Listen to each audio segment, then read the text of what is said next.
पाठ 3। आज हम पढ़ेंगे पाठ 3। तो पहले हम अपनी इस वीडियो को सब्सक्राइब करेंगे ताकि हमारे पास और भी इसी तरह की अपनी वीडियो आती रहे। तो स्टार्ट द लेसन। तो पाठ 3 किरमिच की गेंद। क्या है? किरमिच की गेंद। गर्मी की छुट्टियां थी। दोपहर के समय दिनेश घर में बैठा कोई कहानी पढ़ रहा था। यानी कि कोई दिनेश नाम का लड़का है और उसकी छुट्टियां हुई हुई थी, जैसे कि हमारी होती है ना समर वेकेशन, वो हुई हुई थी और वो घर में बैठा हुआ कोई कहानी पढ़ रहा था। तभी पेड़ के पत्तों को हिलाती हुई कोई वस्तु धम से घर के पीछे वाले बगीचे में गिरी। उनके घर के पीछे ना कोई बगीचा था और वहां से उसे एक आवाज आई जैसे धम से कोई चीज आके गिरी हो। दिनेश आवाज से पहचान गया कि यह वस्तु क्या हो सकती है। उसने ना मतलब अंदाजा लगा लिया कि ये क्या हो सकता है। वह एकदम से उठकर बरामदे की चिक सरकाकर बगीचे की ओर भागा। चीक आपको पता क्या होता है? तिली, उसकी डंडियों सी की तिलियों सी की बनी हुई होती है लंबी, जिससे कवर हो जाता है, हमारे पास धूप नहीं आती। अगर जो धूप तेज हो उसको खोल दो तो उनके बरामदे की तरफ चीक लगी हुई थी, तो उसको उसने सरकाया यानी कि एक तरफ किया और बगीचे की तरफ भाग गया। अरे अरे बेटा, कहाँ जा रहा है? बाहर लू चल रही है। दिनेश की माँ मशीन चलाते चलाते एकदम जोर से बोली। उसने दिनेश को टोका कि धूप का समय हो रहा है, लू चल रही है और कहाँ भागे जा रहे हो बाहर की तरफ। परंतु दिनेश रुका नहीं। उसने पैरों में चप्पल भी नहीं पहनी। जून का महीना था। धरती तवे की तरह तप रही थी, पर दिनेश को पैरों के जलने की भी चिंता नहीं थी। वह जहां से आवाज आई थी उसी ओर भाग चला। उसे मतलब कुछ नहीं सुन रहा था, उसे अपनी मम्मी की भी आवाज सुनाई नहीं दी। बस ये भी नहीं दिखा कि इतनी तेज गर्मी पड़ रही है, उसके पैर जल जाएंगे, चप्पल भी नहीं पहनी उसने। बस वो तो उस आवाज की तरफ भाग चला। सामने की क्यारी में भिंडियों के ऊंचे ऊंचे पौधे थे। एक और सीताफल की घनी बेल फैली हुई थी। क्यारियों के चारों ओर हरे हरे केले के वृक्ष लहरा रहे थे। दिनेश ने जल्दी जल्दी भिंडियों के पौधों को उलटना पलटना आरंभ किया। जब वहां कुछ नहीं मिला तो उसने सारी सीताफल की बेल छान मारी। बराबर में ही घूस के गड्ढे बना रखे थे। ढूंढते ढूंढते जब उसकी निगाह उधर गई, जो उसने देखा कि गड्ढे के ऊपर ही एक बिल्कुल नई चमचमाती किरमिच की गेंद पड़ी है। दिनेश ने हाथ बढ़ाकर गेंद उठा ली। लगता था जैसे किसी ने उसे आज ही बाजार से खरीदा है। उसने उसे उलट पलट कर देखा, परंतु कुछ भी समझ में नहीं आया। तो उसे वहां जाने पर क्या मिला? एक बिल्कुल न्यू नई चमचमाती हुई गेंद मिली। नजर उठाकर उसने पास की तिंजली इमारत यानी कि 3 मंजिला, जो 3 जिसकी मंजिलें होती हैं, इमारत की ओर देखा कि हो सकता है किसी बच्चे ने इसे ऊपर से फेंका हो। परंतु उस इमारत के इस ओर खुलने वाले सभी दरवाजे और खिड़कियां बंद थे।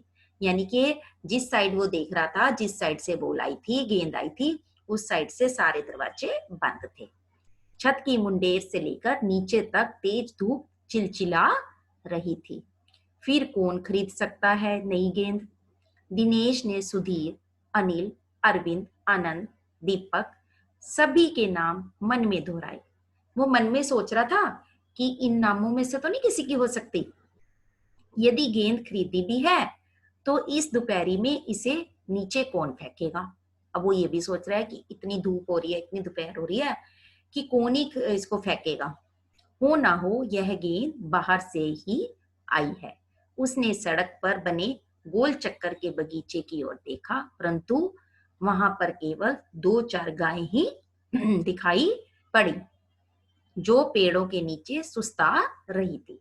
उसे ध्यान आया कि जाने कितनी बार अपने मोहल्ले के बच्चों की गेंदें क्रिकेट खेलते हुए दूर चली गई और फिर कभी नहीं मिली। यानी कि जब बच्चे क्रिकेट खेलते हैं ना गलियों में, तो उसको ये ध्यान आया कि हमारी बॉलें कितनी बार गुम हो जाती हैं, पता ही नहीं चलता कहाँ चली गई। एक बार तो एक गेंद एक चलते हुए ट्रक में जा गिरी थी। तभी भीतर से माँ की आवाज आई। अंदर से, भीतर मतलब अंदर, अंदर से उसकी माँ ने आवाज लगाई, अरे दिनेश, तू सुनेगा या नहीं? सब अपने अपने घरों में सो रहे हैं और तू धूप में घुसा घूम रहा है। उसकी मम्मी ने कहा, सारे तो अपने घरों में सो रहे हैं और तू धूप में घूम रहा है। दिनेश गेंद को हाथ में लिए वे भीतर आ गया, यानी कि अंदर आ गया। ठंडे फर्श पर बिछी चटाई पर वह लेट गया और सोचने लगा, भले ही ये गेंद मोहल्ले में से किसी की ना हो, परंतु ईमानदारी इसी में है कि एक बार सबसे पूछ लिया जाए।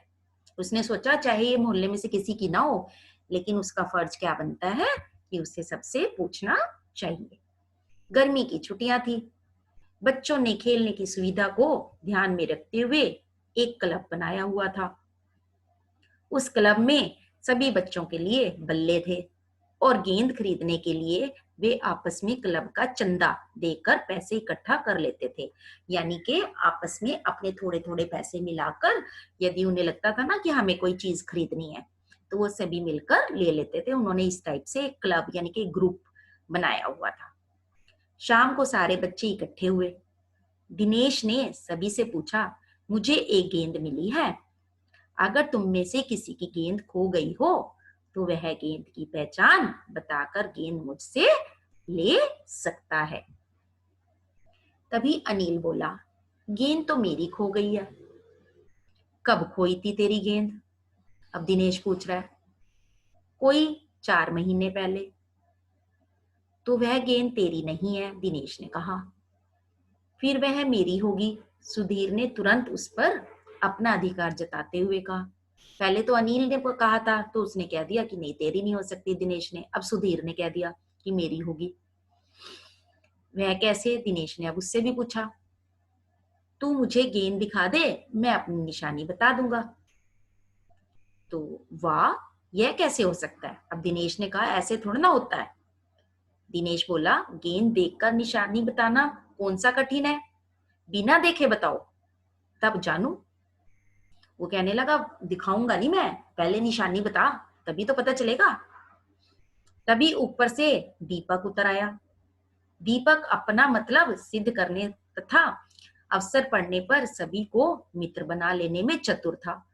यानी कि वो इतना चालाक था कि उसको लगता था कि अब मेरा फायदा कहीं पर हो रहा है ना, तो बस मैं उनकी तरफ हो जाऊं। गेंद की बात सुनकर दीपक बोला, गेंद मेरी है। अब दिनेश क्या कह रहा है, कैसे तेरी है? सभी ने एक साथ पूछा। कल ही तो तू कह रहा था कि एक बार तेरे पापा तुझे गेंद लाने के लिए पैसे नहीं दे रहे हैं। सभी बच्चों ने मिलकर कहा, तू तो कह रहा था कि तेरे पापा तेरे को पैसे नहीं दे रहे हैं गेंद लाने के लिए।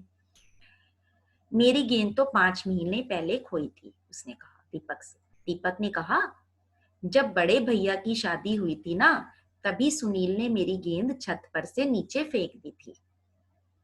दिनेश अच्छी तरह जानता था कि यह गेंद दीपक की नहीं है। दीपक की गेंद 5 महीने पहले खोई थी और यह कभी हो ही नहीं सकता कि गेंद 5 महीने पहले पड़ी रहे और उस पर मिट्टी का एक भी दाग ना लगे। दीपक ने कहा, मैं कुछ नहीं जानता, गेंद मेरी है, वह मेरी है और सिर्फ मेरी है।